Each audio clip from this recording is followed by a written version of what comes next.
We're going to talk today in our children's message about Epiphany, but today in our church service and our adult message, we're mostly celebrating Jesus' baptism. But as you'll soon see, they have some connections, which we'll have a good time exploring. All right, so as I said, today we're talking about Jesus' baptism in the adult message, but I want to talk with you about Epiphany. Do any of you know what Epiphany is? No? No, well, I have good news for you. I know what Epiphany is. Yeah, Epiphany is a celebration of the day when Magi go to see Jesus. Now, you might not have heard them called Magi before, but maybe you've heard of the wise men who go to see Jesus, or the three kings who go to see Jesus, and they bring him gifts, and they find him in Bethlehem. That's what we're talking about when we celebrate Epiphany. We celebrate this moment because people heard about Jesus, and they did amazing things to find him. They traveled really far. But what did they use to find them? What did they follow to find Jesus? Did Mary send them a greeting card saying, "Hey, come celebrate the birth of my baby boy"? No. Did they send an email? It's a star, that's right. Yeah, they didn't get a greeting card or a notice about this baby Jesus being born. They just saw a star, and it was such an amazing star that they decided to follow it. It's maybe a strange thing to do, but the Magi do it. They follow it all the way to a city called Jerusalem. And they go and they say, "Where is the king who was just born? The one who was born King of the Jews." And the people in Jerusalem look at the Magi like they're crazy. "What do you mean, the one who was born King of the Jews? We have a king. His name is Herod." Well, the Magi say, "We followed his star here. He must have been born. Where is the King of the Jews born?" And the people of Jerusalem still don't really know what the Magi are talking about, but they know from the Bible that the Messiah would be born in a little town called, do you know where Jesus was born? Where was he born? Bethlehem, yeah. In a little town called Bethlehem.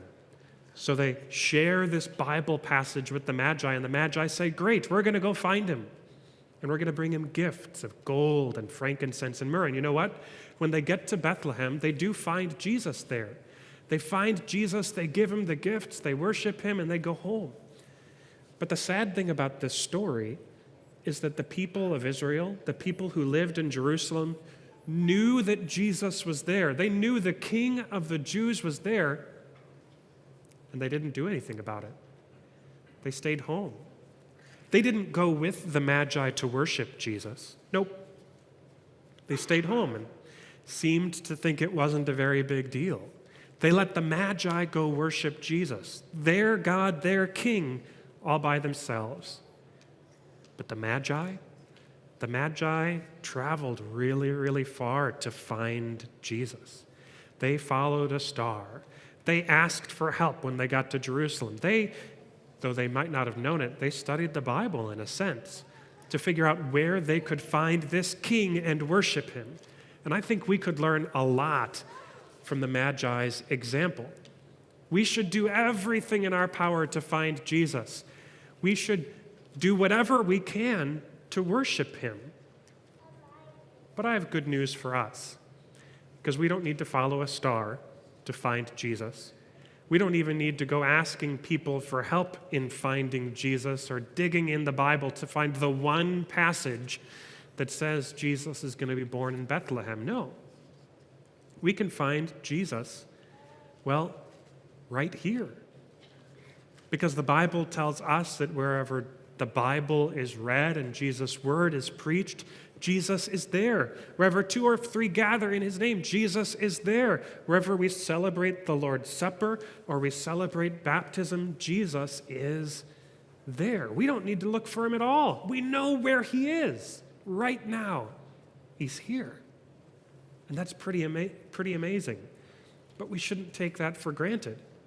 We could, like the people of Jerusalem, say, it's probably not that big of a deal. I think I'm going to stay home today. or any opportunity we can, we could gather together like we're doing today and we do every Sunday to worship Jesus, to gladly enter his house and be where we know he is. Now, there's one other place that we know we can find Jesus, and that is prayer. So let's bow our heads now, pray to him, and ask him for his blessing upon the rest of our worship. Dear God, thank you for helping the Magi to find Jesus. Help us to find him in church, in the Bible, in communion, in baptism, and in prayer. And help us to share him with others. Amen.